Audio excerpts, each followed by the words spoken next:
This is episode 42 with Drew Watkins. We're always keeping track of little nuggets out in the world that inspire you. Just walking around, I look at stuff. I look at the way a shadow hits a wall. I go, oh man, that shadow is cool. When I shoot something and I'm creating shadows, I may try to create a shadow that looks like that one that I just saw in this restaurant. This is the Sports Business Classroom audio experience. If you recognize the voice, let me put a name with it. I'm Bo Estes, a host on NBATV and an announcer on NBA.com. And I'm one of the instructors at SBC. Welcome to the show. Now, breaking into the world of sports can seem daunting, but if you're looking for a leg up, you've come to the right place. Each week, we talk to top-notch figures all across the industry to bring you lessons and advice to learn from. Thanks for spending some time with us today, and let the experience begin. Sports Business Classroom is an immersive sports business training and educational experience unlike any other. In addition to this podcast, SBC provides numerous opportunities for those looking to break into and grow in the world of professional sports. One opportunity that I'd specifically like to tell you about today is the Cba Mastery Course with none other than Larry Kuhn. Larry is undoubtedly, and I can't stress this enough, undoubtedly the leading expert on the collective bargaining agreement, and he has been teaching the materials to teams, agents, media, and students for over 20 years as an expert on the topic.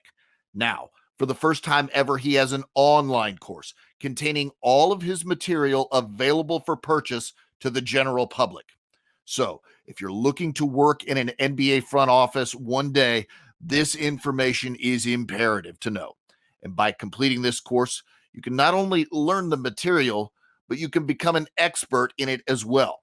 Larry Kuhn's Cba Mastery Course is presented by SBC and is a surefire way to put yourself in a position to land a killer job in the business of basketball.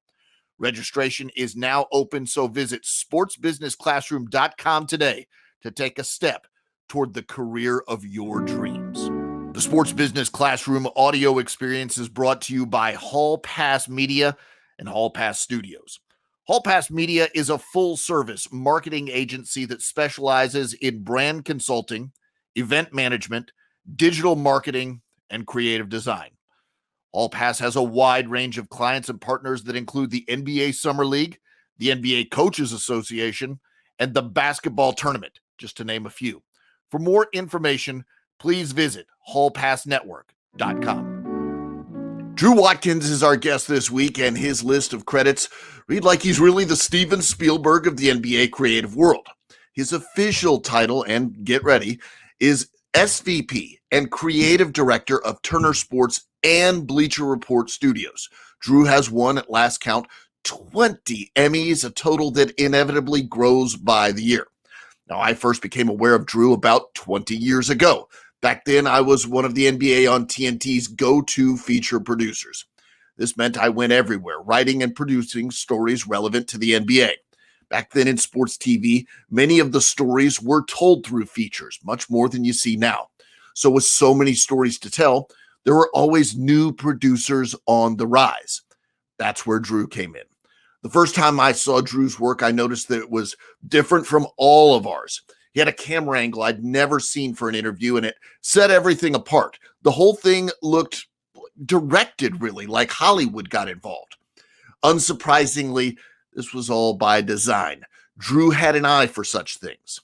Now, I've given you a ton of preamble, but the real reason many of you Hoops fans will know Drew is because of one specific piece, just one piece. Drew is the creator, director, heck, the visionary behind an open called, quote, the greatest NBA commercial ever. If you haven't seen NBA Forever, you should go to YouTube now and look it up.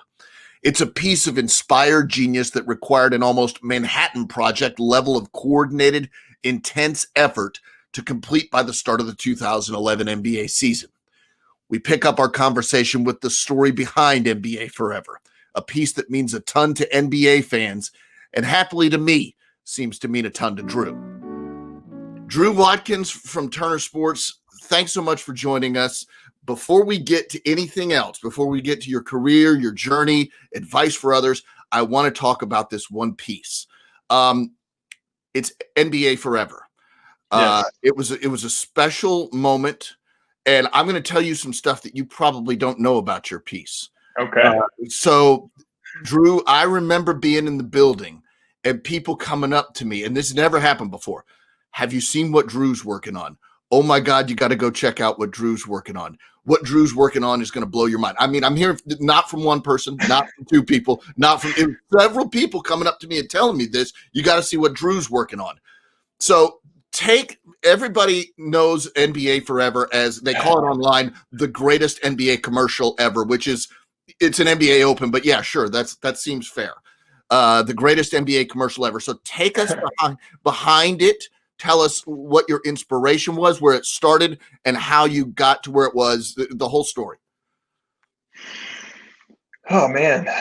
I remember the season was about to start. We were maybe a month and a half out. And this was during the lockout.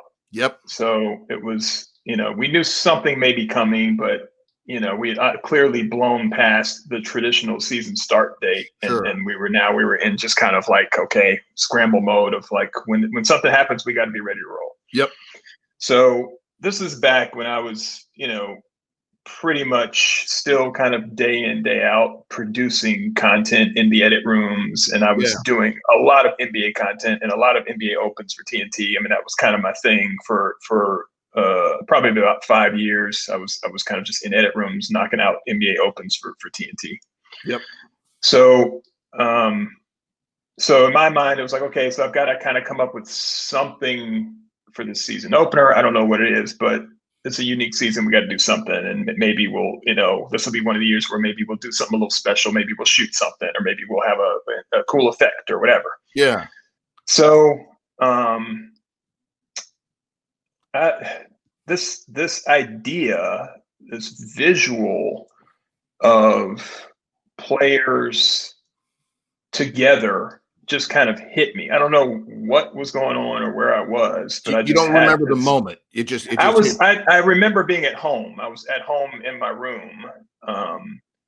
And I had this visual, and I heard this song a couple of weeks prior, and I didn't know what to do with it. But the way we work in my group, the creative team, is we're always keeping track of little nuggets out in the world that inspire you. So how do you keep track of that?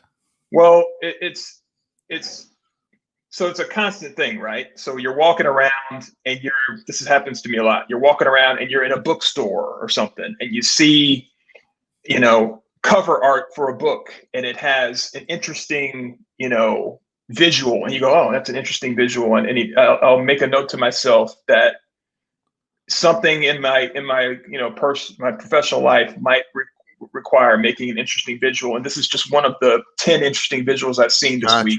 So I'll just file that away.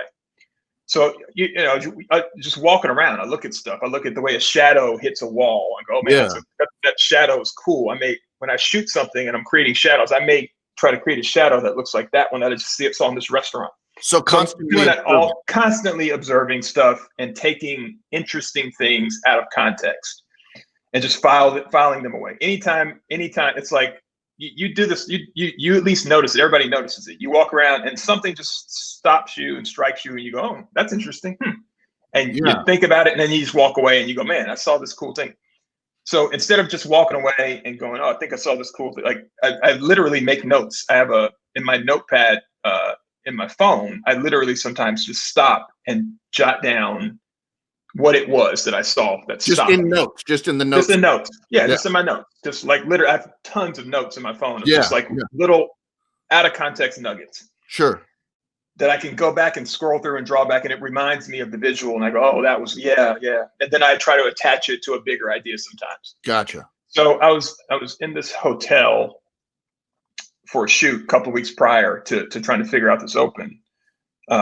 working on a piece for NBA Fantasy, which is this fantasy game that they play. And, Yep. you know, we sometimes partner with athletes to do these commercials. So we were in Oklahoma City and doing something with Kevin Durant, and I'm waiting for the crew, and I'm in the hotel lobby, and I hear the song, the song called Live Forever. Yeah. And I'm waiting for the crew to come down. I'm the first one down there, and it's hotel lobby music, basically. Yeah. So I'm like listening to it, and I go, oh man. And I really start listening to it, and I listen to the words. I'm the only one in the lobby, so I can hear it pretty well. There's not a lot of hustle and bustle. And I go, man, that's an interesting song. I like the song. I never heard this song. So I literally made myself a note. I jotted it down in my notepad, the few lyrics that I could remember, so that I could Google lyrics later and find the song. Yeah. So I just made a note, and then that was it. We went to do the shoot, whatever. So when I got home, I had found the song and downloaded it, and I was just listening to it and like, interesting. Don't know what to do with this, but I want to think about it. Just let it just swirl around. So fast forward to a couple of weeks later, I'm contemplating what to do for this open, and I'm thinking about it, and I'm either listening to the song, or the song is still kind of rattling around in my head, and for somehow, some way, the image of two players from different eras together just kind of popped into my head. I'm like, okay, yeah.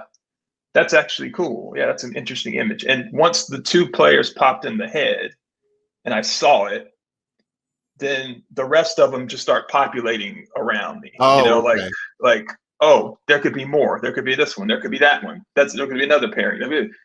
So it's happening quick for you now. Oh yeah, very quick, very quick. And once enough of them pop in your head, then it just goes from being an interesting visual to like, now I'm thinking about it and like production think, you know. Now I'm thinking, what does it take? Phase. Like how like what does it take to take these images that are just swirling in your head? It'd be like thinking about making an action movie and thinking about a car jumping over a building and the building exploding, and now you're thinking, okay, I wonder what it would take to create that stunt. And then you start doing the math in your head about the budget and blah blah blah, how much time. Yeah. So I'm doing the same thing of like, I wonder how much editing time it would take to, and what kind of effects it would take to create these two images that they're not readily available. They don't exist. You kind of got to create them. You got to cut one out and put it next to the other and do the thing. And stills, it's a certain process. In video, it's a different process. I'm familiar with both processes, but I'm aware that that's what it takes. So I'm sort of roughly adding it up in my head, and I'm like, you know what, couple of minute piece. You could probably, in the time between now and opening night, could probably get this done and make a piece out of this concept and just keep going with it. So this is all like just the production math, and the idea happening at the same time. Okay. And this is all like just as it's all this is like within 15 minutes or whatever of having the first visual. It's all like coming together. Let me ask you real quick. In your mind, you're like, okay, I know what it is now. I know what it is. Get it. Yeah. So you know. Okay. Yeah. Yeah. Pretty clearly, like the seeing the visuals, seeing the shots. Yeah. So now I'm like, okay, I've got to translate this into a paper document that I can communicate to people that this is something that I want to do, because I've got to let people, my boss has to sign on to this, and I have to spend money on this. I'm doing the calculation like, okay, this is going to be a good amount of money to pull these effects off and whatever. So while it's fresh in my head, translate it down, write it on paper. Probably within 24 hours, by the next day, I think it was written up. And then take it in and kind of socialize it around to the people I need to kind of green light the effort to spend the money, to start the sessions, to start making the phone calls, to find the effects artists, like all the pieces in place. At this point in your mind, this could be great? Do you have any idea, or is this just like any other idea you've had in the past? I knew I hadn't really seen anything like it. Okay. Not in the way that I was thinking. Okay. So I Yeah. knew there was some different. I knew there were some different elements and aspects to it, and I Okay. knew it was uncommon. What I was seeing in my head, if I could get it out and onto tape, I knew it would be an uncommon thing to see, and if I Yeah. could do it convincingly, I knew it would be cool. I thought it would just Yeah. be cool. I didn't think it would be great. I thought it would just be cool. Okay. Um, Okay. so, and more importantly, I was more caught up in like the swirl of how do I start to pull it all together. It's more like where I was like seeing like the architectural plans for a house. And instead of thinking about how great the house is going to be, I'm thinking how many trips to Home Depot am I going to have to make to pull this thing off? Like that's more where my head was, So you not get like out of the magic pretty quick and get into the let's build this darn thing. immediately. Yeah. Immediately. That's all I was thinking about. Yeah. Because I was like that's all I was thinking about. Just how many trips to Home Depot, how much wood, how much concrete, do I have enough time? But that's all I was thinking about because I could see it, and then once I could see it, I was like, now I need to see the process of how it gets done. So Yeah. okay, so this is about a little over 3 weeks before it airs. Okay. Yep. So get sign off, get going. Reach out to needed effects person who's really good. Luckily, we knew where one was, so freelance brought him in, and got going with editors, and then just really started cranking, and that was the beginning of it. And I don't know if I'm getting too deep in the woods here. No, but, you're absolutely not. Keep me on track here. Am I answering? You are answering the question. We want to know the process for what people think is the greatest NBA commercial ever. So that's how it started. Okay, so that process got me into the first edit for the first whatever. So sitting in the edit room. Now you're communicating ideas to the editor and the effects. Yeah, now I'm sitting with an editor, and there's an effects guy upstairs that is like waiting for. Okay, he explain what it is to them, explain what it is to the editor, explain what it is to everybody who's contributing. Huge part of the process. Huge part of the process. Yeah. And then the next part is literally like the editing. So like literally sitting in the room with this editor for hours and hours, pretty much all day, every day, just literally going through footage. Frame by frame. Frame by frame. Hey, here's the song, had the song, let's use this, kind of lay that out roughly to tell the story, the piece, the lyrics and the flow of the song tell the story once it's cut down from the full song to the version, the short version that we use for the piece. So we've got that, and now it's just a question of matching up the appropriate images with the appropriate parts of the music that also weave together to tell sort of this cohesive progression. And you're connecting the past to the present at that point. So like it's Dwight Howard and we're connecting past to present. So it's like, who do we want to see? Okay, we want to see these people. Okay, let's just dive into the footage and look at every shot we can find of them and see which one is a potential match with another one. So you're looking at fantasy basketball in heaven, right? Like a basketball guy's dream. Like this is basketball in heaven, right? Yeah. I mean, it's creating moments that could have been real if everybody was playing at the exact same time. Yep. So the visuals have to match, the angles have to match, with the eye lines have to match, the action has to match. So it's really just, holding up. You ever play that game as a kid where you have all the cards, like a deck of cards, and they're all face down, and you're turning them over and then trying to remember where they were and then trying to make a match. And then, oh no, there's a jack. Oh no, there's a jack over here. Oh, I got a match. So that's what you're doing with footage. And that's what you're doing with footage. You're going through and looking at it, remembering good shot, and then an hour later, you'll see a shot that you remember, oh, wait a minute, that would match the one we looked at an hour ago. Go pull that one back up. And you pull that one back up, and it's like the game where you hold it up, and then put them together. It's like, oh, they do match.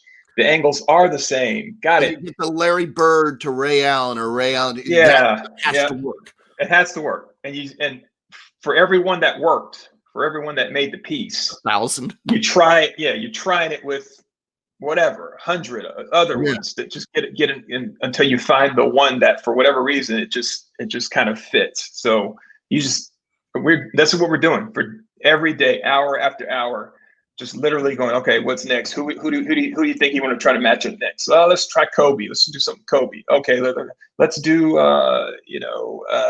whomever, Dr. J. Let's try. Oh, let's do just going down the list until you find a match. And the editor's doing it. Magic shot was just gorgeous. Gorgeous. Did you ever feel lucky on some of those shots? Like, oh my God, that works wonderfully. Yeah. Of course. I mean, like a lot of them felt lucky because it was so random. It was like not just finding like needles in haystacks, but like, let's find 2 identical needles in 2 different haystacks, like. That's the thing I don't think people understand is the exhaustive process. And I'm sure you had a team. The one thing I know about your group, and I just saw this from afar, is the degree of detail in everybody who would learn the process from a logging standpoint. And for people that don't know, that's people that are looking through all of the footage and making detailed notes. So a producer like you, when you get to it, can work a little bit quicker, even though you're going through thousands of clips. It was a humbling project because usually the way we work, the projects are a little bit smaller in scale and scope. Yeah. Usually the way we work is pretty self-contained. Usually it's like you lock yourself in your room with your editor for a day or 2 or whatever, and then you step out at the end of those 2 days and you got a piece and you did it. But this time, it was weeks, but I also needed a lot of help. And I wasn't used to that, and I wasn't used to having to ask for help, like literally going up to other producers and going, hey, I need a Magic Johnson shot where he's coming out of the tunnel. He's got to have on a purple jersey. He's got to be on the right side of the frame. Camera can't be moving too much. Can you help me out? You spend an hour, and like, I've got a reel, but I literally don't have time to go through it because I'm also trying to find, a Larry Bird reacts. That's real. Yeah. So I went to a few people with pools of footage and was like, hey, can you just help me and like, tell me if you see 3 shots that kind of fit the bill, and just give me those 3 and I'll take it from there.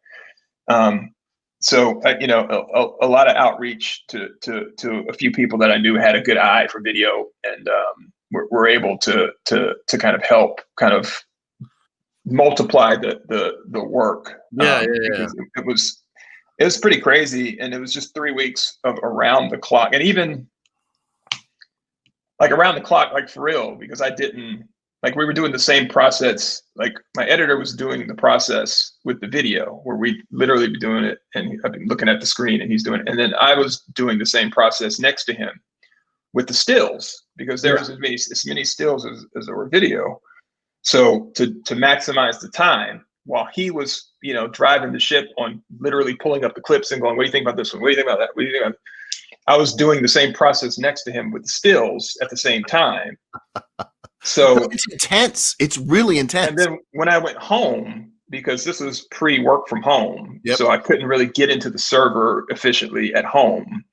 Although I would take chunks of video on my hard drive and then take them home, and then continue to watch throughout the night, and because I wasn't sleeping much, and I would try to find a few more shots that night at home.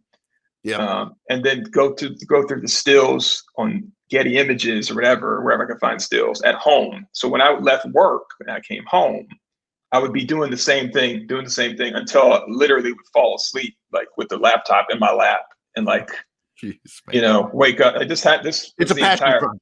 This is the entire 3 weeks. that, we were pushing through that. So were you aware? I'm going to ask two things. Were you aware of the reaction in the building at Turner? First of all, the building sort of buzz.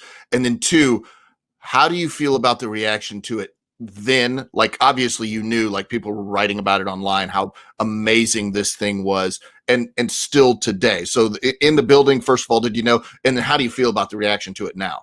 I did not know about the buzz in the building. So I'm breaking news to you. Again, like, I had reached out to a few people, so those are really the only people who I thought knew what was going on. Yeah. And I was so very, dude. I'll tell you a story. One of the members of the sales team for another project I worked on had invited me to lunch, just to kind of like, hey, we had a great project, let's have lunch and catch up or whatever. It's this other unrelated project that I was kind of overseeing. So I didn't want to go because I did not want to leave the edit room for an hour and a half to drive over to the place to get, because that's 2 shots I could find, Yeah. And I this is in the middle of the piece. There was a good week or so where it was pretty questionable on whether or not we were going to be able to finish. So this is kind of during that period. Okay. And I was like, I don't want to leave. Like if I leave, there's 2 shots I might miss. So I left and went to do it because the guy, nice guy. And I was like, I would have lunch. I got to have lunch, I guess, at some point. So, and I just remember sitting there at lunch, just kind of staring off into space, thinking about these shots and kind of thinking about how I needed to be back and thinking about, what I was missing out on and thinking about how, I'm behind and what am I doing here?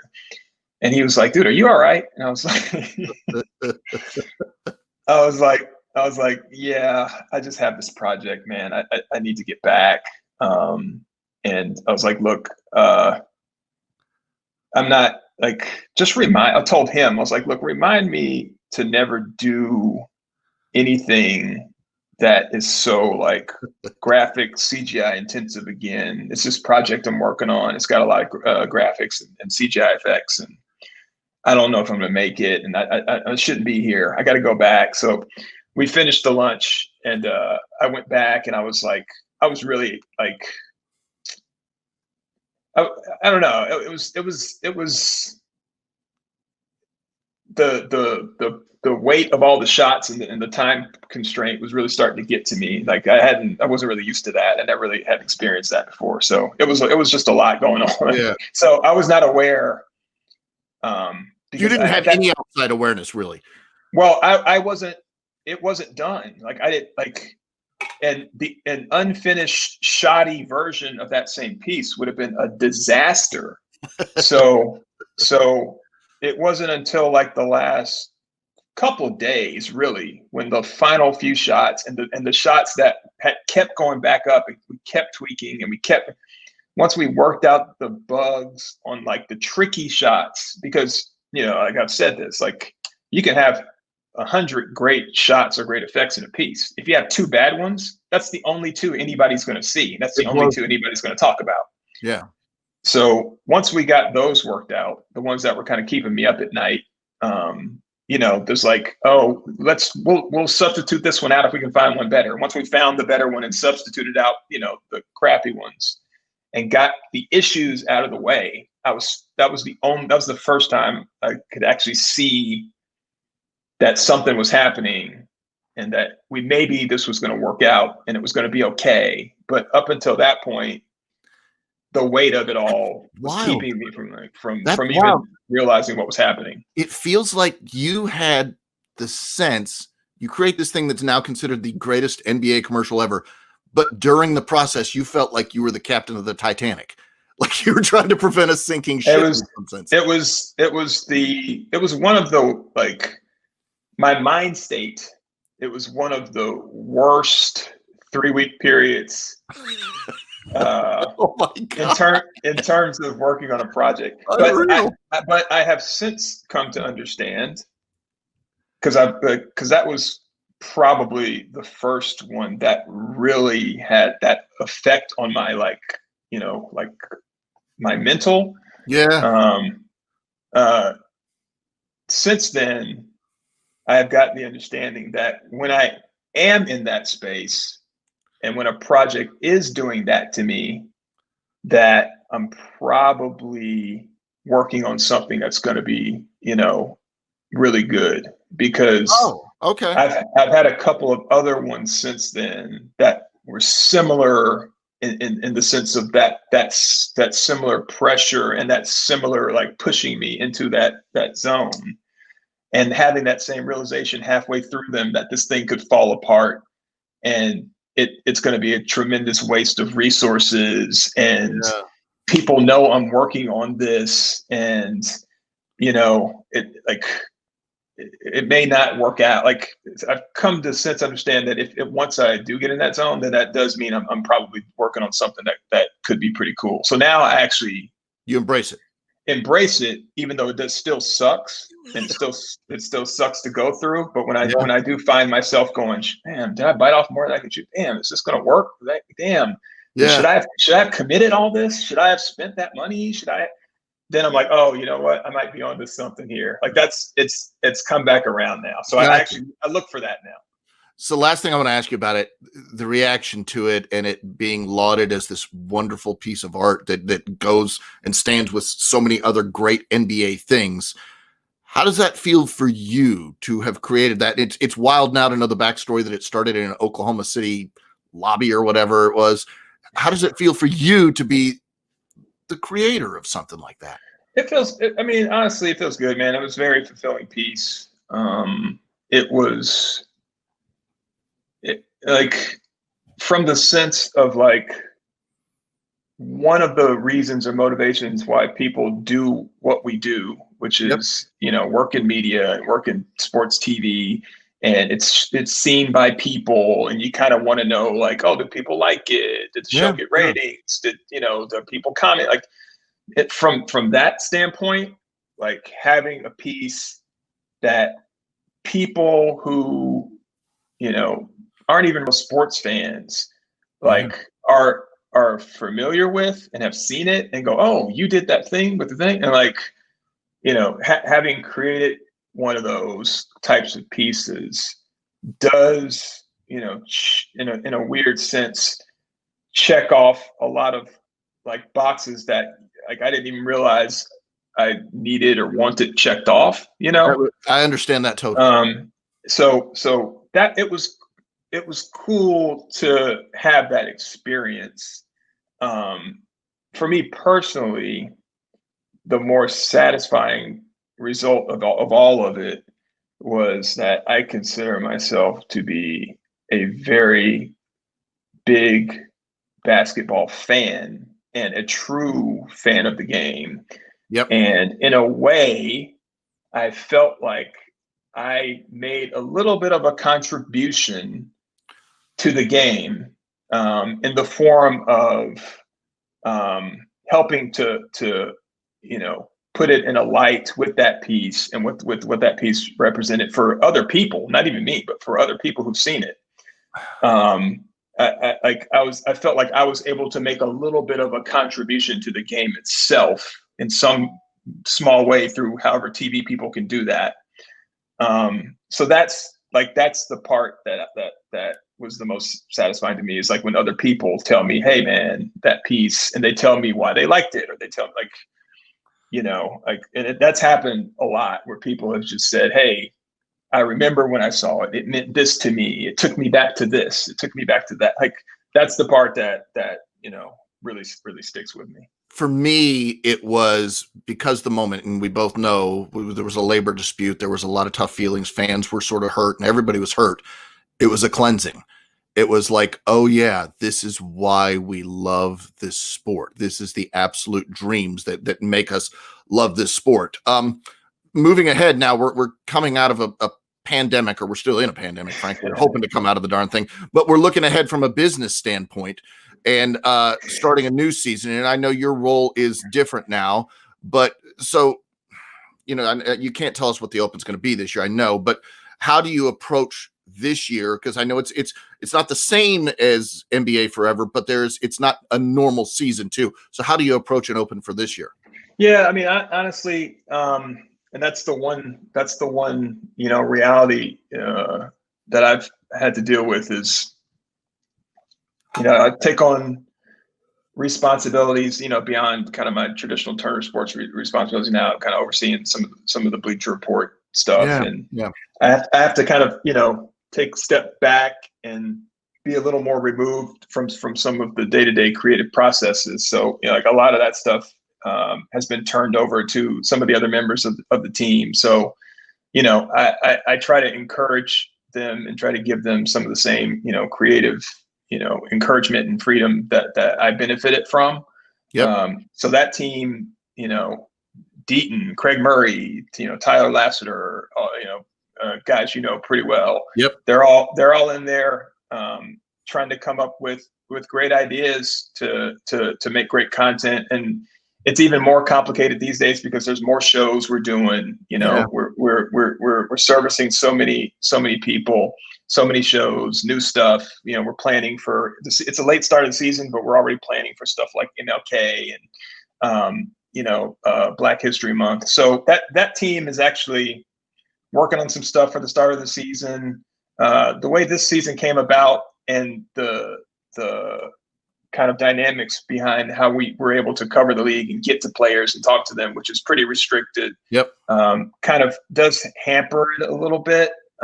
So they don't have quite the freedom to do whatever they want. Like we can't just talk to a player about what they're expecting. So they're trying to they have some ideas, but even production in COVID world of the freedom to travel or do shoots or sends them down the checklist of idea A, B, C, D, because for one reason or another, certain things you're just not like this isn't probably a great even one-to-one kind of comparison to the situation we were in back in 2011 when that piece dropped, because the COVID realities around how production is done has really impacted what we've been able to do. Not the creative process or not the ideations, but just what's able to be executed. Yeah, what's able to be executed. We physically can't put cameras certain places. We physically can't talk to certain people right now because they're in training camp and they're locked down. We physically,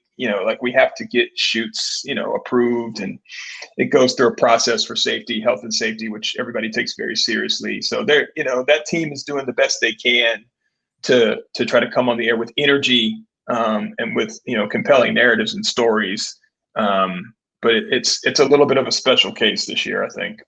Tell me about making the transition from being a creative guy, directing these pieces and writing these pieces, to now you're in management, which to me seems like a very different job.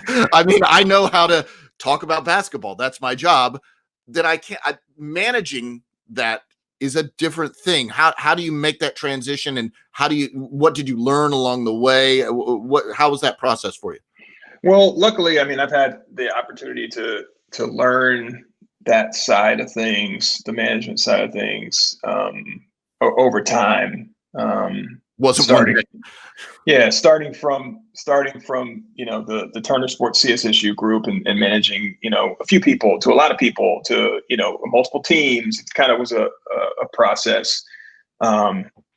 But I think at the end of the day, everybody's goals are similar. From a management standpoint, we want to just maximize our resources and make the best content possible and empower people to think freely and empower people to contribute as best they can to enhance our productions and our broadcasts. I think my style is probably a little different than other people's because I'm definitely more of a lead by example type. I'm definitely more of a let's sit down and really talk through details. Okay. Like it's less of the get out there and do something good. It's more of let's sit down and talk about how we're going to get out there and do something good.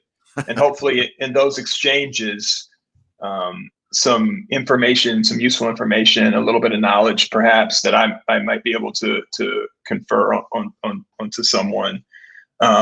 Will help them to create at the level that they want to, and hopefully some stuff that I've done they can talk to me about, and we can use that to inform their style and their voice and their creative executional philosophies.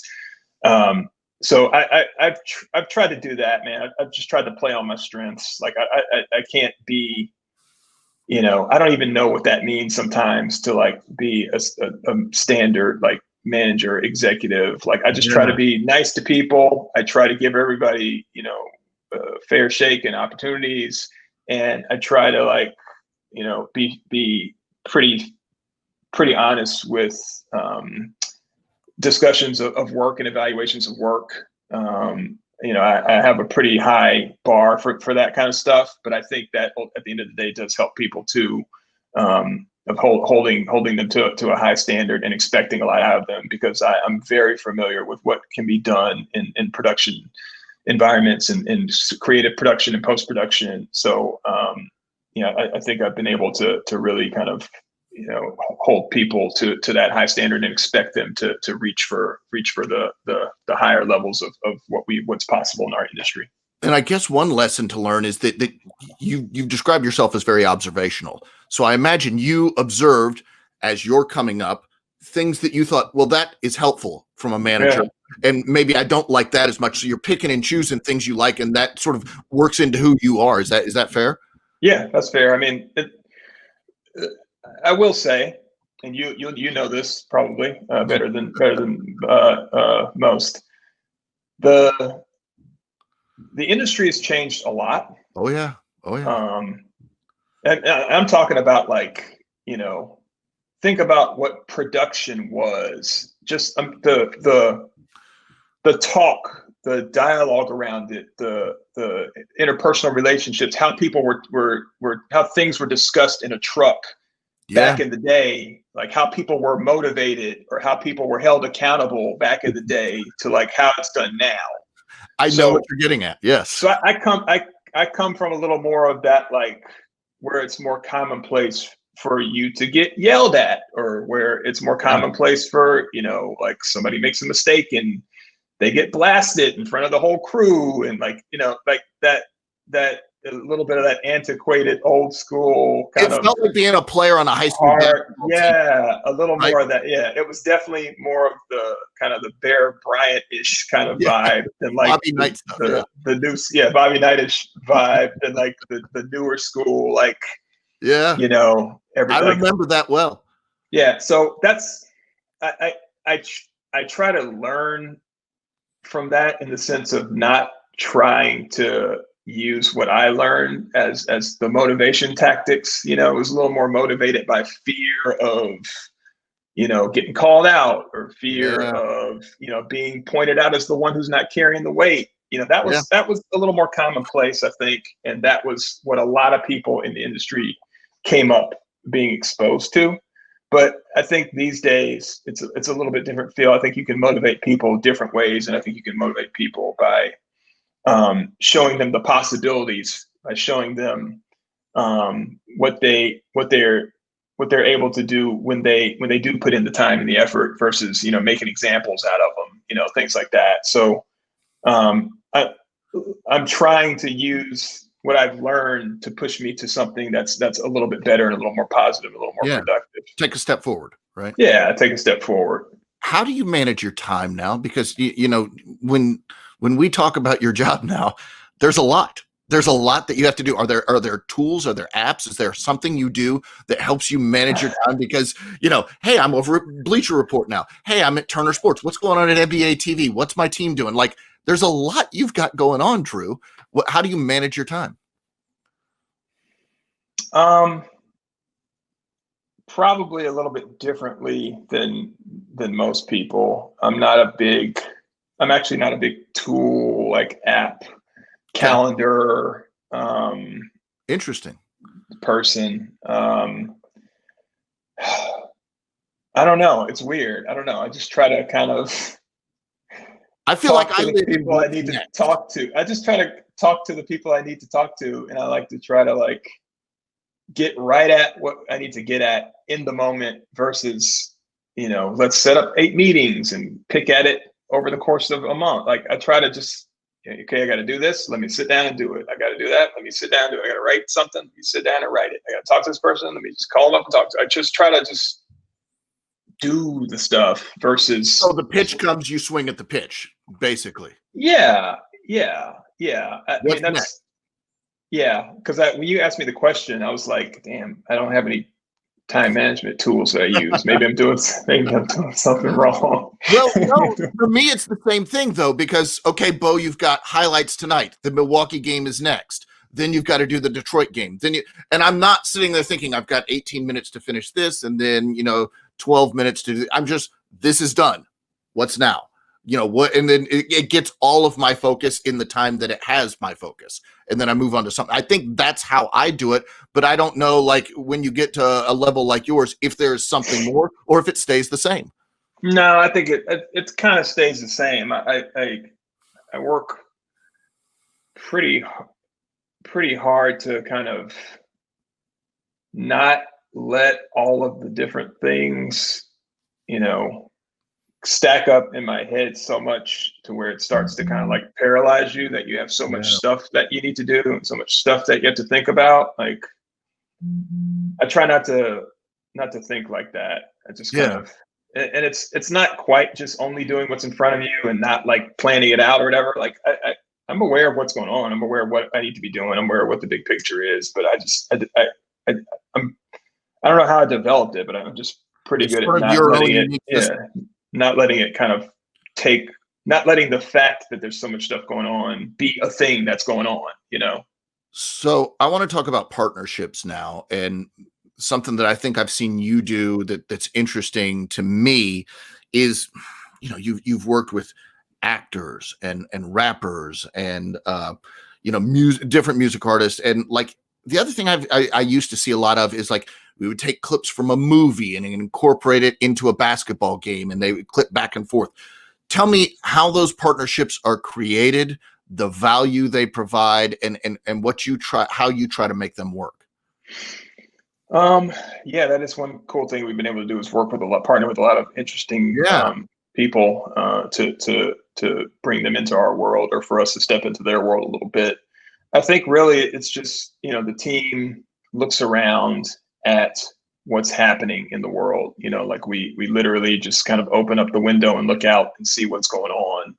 And as things are happening in real time, as things bubble up, as people, as entities, as entertainers, or just general interesting things are happening, we always kind of ask the question of, what does it look like if we align closer with this person or that person or this entity or that entity? Again, for every one you've seen, Bo, there's that exercise played out, at least on paper or in a brainstorm, with 10 other people. Sure.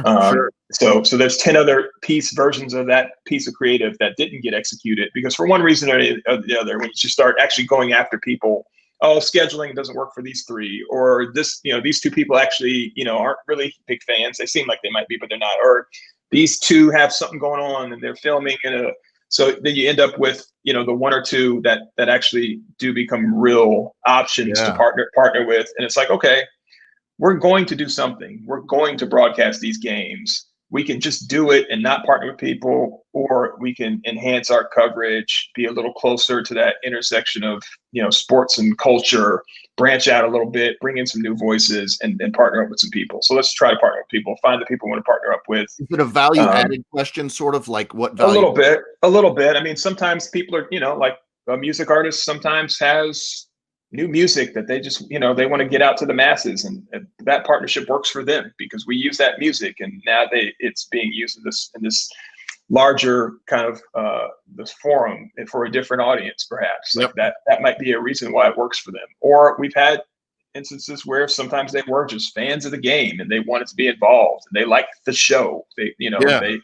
They watch, so they want to get a little proximity to it, so they'll make themselves available. Sometimes it's the idea just resonates with them. You walk on a set with them and they go, man, I just really like this idea. I really like this script. I really like this visual execution. I want to be a part of it, because they're artists and they like to create cool stuff too. So everybody's, I think we always have different motivations why we want to do it, and they sometimes have different motivations of why they want to have to do it. And I think when you bring what they offer and what we offer, I think we have been able to create some compelling pieces of content So it's an ongoing conversation, but the short answer is we just look out on the scene and same way you do and go, oh, this is happening right now. What does it look like if we get closer to that? What does that combination mean? And then we just try to do it. I know you've taken on a new role at Bleacher Report. What are you hoping to do there, and how do you want to grow that brand? Where do you see that brand going? So it's a very dynamic and strong brand as it is. I think what I'm hoping to do is, number one, there's some obvious synergies from what Bleacher can accomplish with what Turner is also trying to accomplish. The shared goals between the two as part of the broader kind of WarnerMedia world.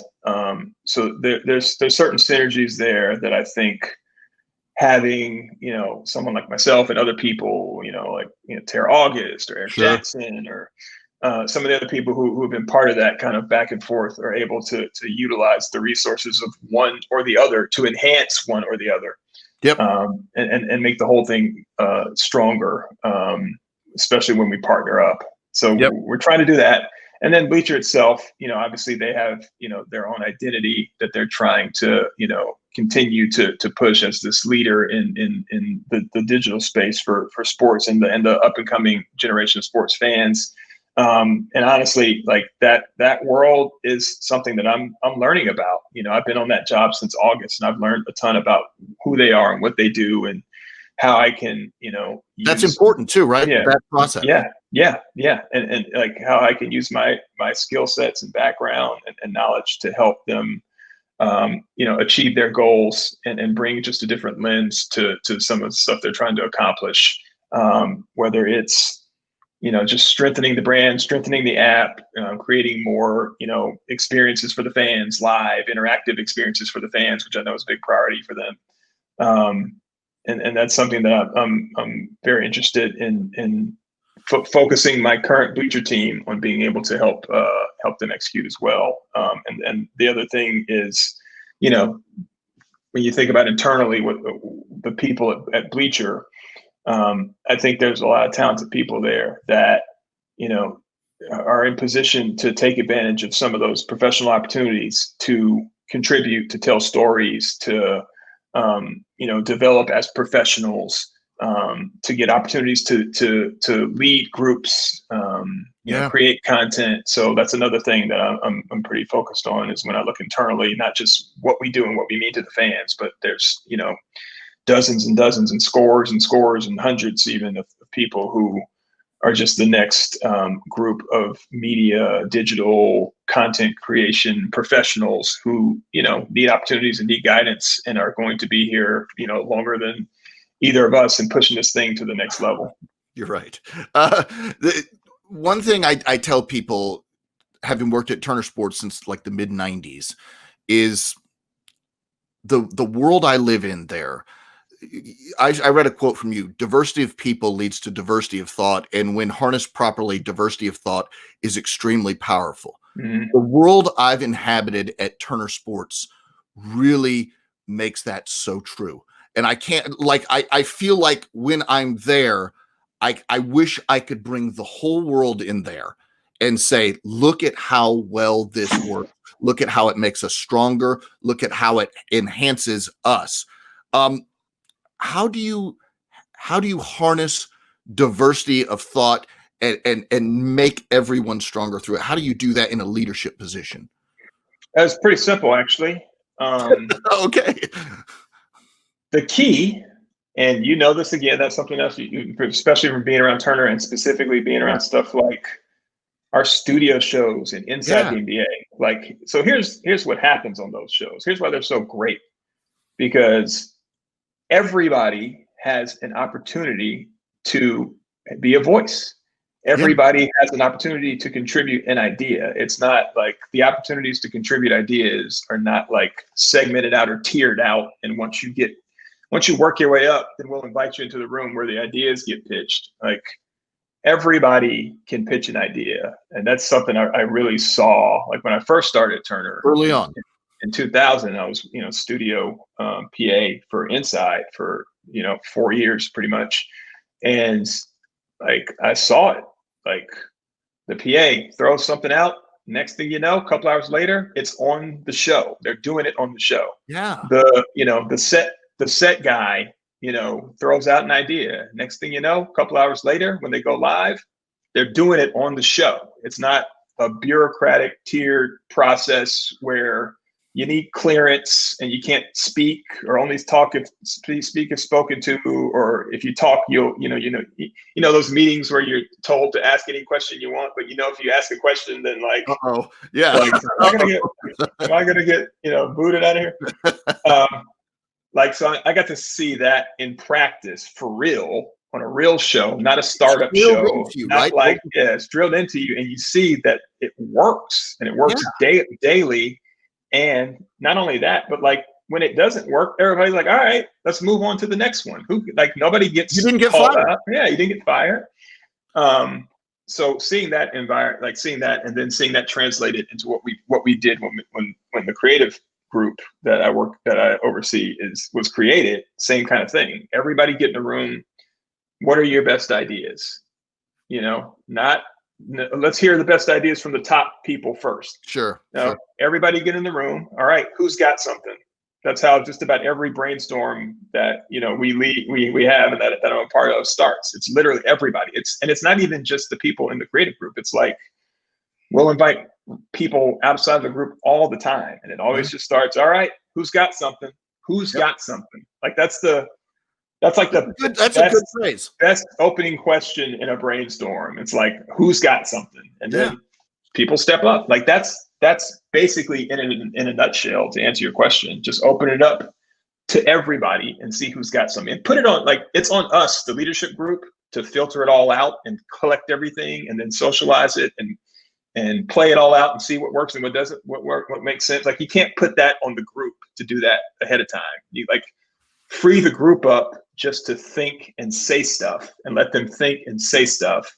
And then the leadership and management will gather all of that information and then start running it through the paces. So that to me, that's kind of just a secret. Let people talk. I tell you what, I tell everybody, I know it's not absolutely perfect, but like, if you could just walk inside Turner Sports and see how it operates, and the reason it is successful is because of that empowerment and that diversity. To me, it's transformative, but that's just me, a white guy named Bo from Georgia. But still, I still think, like, if it hits me like that, I think it would hit a lot of people like that. And that's the lesson I take away from it, at least. Yeah. How about mentally? What tips do you have for staying focused? Because you got a high stress job, man. You've got a lot of people pulling at your attention. How do you keep yourself focused? How do you manage stress, stuff like that? It's a good question. Are you doing a deep breathing exercise now? No, I'm trying to think of how I want to answer that, because again, it's like there's no set way. There's no set way. I'll say, like, I think the best thing is to do it for, like, there's a lot of reasons why you put your time and attention and focus into something. It's to get attention. It's to, try to get that raise. It's to, whatever. Like, there's a bunch of reasons, to do stuff. I mean, I think if you do it for yourself, to go, okay, I know I can do a little bit better. I did this last time. I put in X amount of hours, but I know if I would have put in that extra hour or two, it would have been a little bit better. Like, I know, like, for you to know that. Yeah. Do it for yourself. Do it until you're satisfied with it yourself. And like, that helps me stay focused, because I'm not thinking about, like, external things. I'm not thinking about, like, again, like, what the kind of similar story to, like, you were like, are you aware of were you aware of, like, what was going on in the building? Like, I was so unaware, not only just because of the project, because I was so in my own head about, is this right for you? Like, do you ask yourself tough questions, Drew? Is this shot good, or does it suck? If it sucks, find another one. Are you that tough on yourself? Oh yeah. Oh yeah. Interesting. Ask yourself, like, Yeah. like that's a big key. Like that was something I used to do a lot. I used to tell people to do this for script writing. Write a script and look at it, and then for no reason at all, just like no reason at all, just set it to the side and just try to beat it. Write a completely different Ah, script in a completely different style. Come at it from a completely different angle and just try to beat it. Just see if you can beat yourself. So I used to do that all the time, like do two versions of it. Like keep do you fresh, right. the first one off the top of my head with all the stuff all the little things I want to hit, all my little points, all my little facts, and get it all out. Get it all out of your system. This is what I think works for this matchup and how I'm going to address it. Now look at it, set it to the side, and do a new one, and don't repeat any of the crap in the first one. Just come at it from a completely different angle. See if you can do it, and see if the second one's if there's anything in the second one that's better. Or So if there's pieces you can take from it, right? that's what you get to. So you go, okay, I'm not going to start with this dumb opening line that I've been thinking about all day that I want to start with. Great, I'm going to start with a different opening line, or maybe I'll start at the end of the story and work my way back, or whatever. Just find a way to tell the story. So we're at two scripts, and then I look at them and go, okay, let me see if I beat it, see which one's better. And then as I'm going back, I go, you know what? I don't know, but if I took the third part of this one and put it with the first part of that one, or if I took the way I ended this one and then I took the way I began the other one, and I'd start meshing them together and get something that was way better than either or, Gotcha. And that was just all internal. Just do this for yourself, whatever. Getting it out is cool, and finally getting that thing out and breaking through that little writer's block is cool. But like the next step is like, all right, now that you've got it out of your system, now that you're unburdened by having to do this, just mess around with this one and do a different one. So that's the focus part, is just talking to yourself and making it. That's this internal exercise. So I do that a ton on my stuff. And that helps me stay focused, because I spend a lot of time just kind of really having these little internal conversations with myself about different points of a project, and challenging myself and seeing if I can top myself from point to point. I know we're running out of time with you here. I know you got some stuff to get to. Inspirations. Do you read a lot of their books that you've read? Is it travel, music? What are some of your what are your inspirations? This is going to be good. My reading list is a little bit odd. All right, I'm excited now. I don't watch a ton. Like the stuff I watch and the stuff I read and like the podcast I listen to and like stuff that I do in my like spare time is so non-sports industry, whatever. Like I don't do like biographies of like famous athletes, or like a lot of people in the industry do. I'm like, you're gonna make me say this. I read. Say it, Drew. I spent a lot of time reading books on like astrophysics and stuff like that. Neil deGrasse Tyson. Okay. Him and like other people, like Brian Greene. Is that an escape for you? Yeah, it is. Like I love that stuff. So that's what I spend my time. Like if you looked at my iBooks, like the last like 5 or 10 books that I've downloaded are all like astrophysics related books from various people. That's way outside of what we do. I like science, and I like real, like not science fiction. Like I like real like scientific stuff, specific to like that kind of realm. Does that give you something for your job, or is that just a break mentally? A little bit of both. It is a break mentally, but it also like I do like the structure of things, the geometry of things, the symmetry of things. I do like that, and that does help me a lot. It does help me a lot on work projects. Give me a book. Give me a good book that you could recommend. Oh man. And make it a starting book, so like it's not like I'm a starting book. Okay. Yeah, going too deep into the weeds. I was going to recommend this one on. Neil. This guy, the book on Bohr and Einstein. This guy Niels Bohr. Have you heard of him? Yeah, sure. And Einstein is like the battle between relativistic physics and quantum physics, and how that all came to play out, and like their lives and their interactions as this whole thing was developing. It was a very interesting book. Probably not a great starter, but really cool book. That sounds like it could be a movie at some point, by the way. I'm sure it has been. Yeah. I'd probably go back to like one of the classics, like one of Hawking's. Gotcha. One of Hawking's books, or Sagan, one of Sagan's. They've all been like redone and re-released a few different times. So brief history of time, or briefer history of time, something like that. Neil deGrasse Tyson's books are great. They're all pretty good. Death by Black Hole, Astrophysics for People in a Hurry. They're all pretty good. Brian Greene's Elegant Universe, like all those, they're all pretty good. A lot of them are like, a lot of the subject matters overlap, but the way those guys describe stuff they're fairly good for like the beginners into that. And this is where your podcast interests fall too. Yeah. Oh yeah. Give me one. Just give me one. I mean, obviously my top one is probably Star Talk. Yeah. But there's a lot.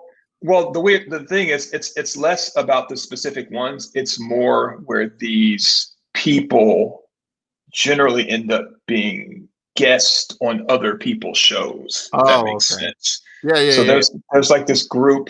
So you find somebody you like and you follow them around on different. Yeah, there's this group of Jan 11 or Kip Thorne, or who was like the science advisor on that movie Interstellar. This is so far afield from our business. I know. It's wild. It's so far afield, Drew.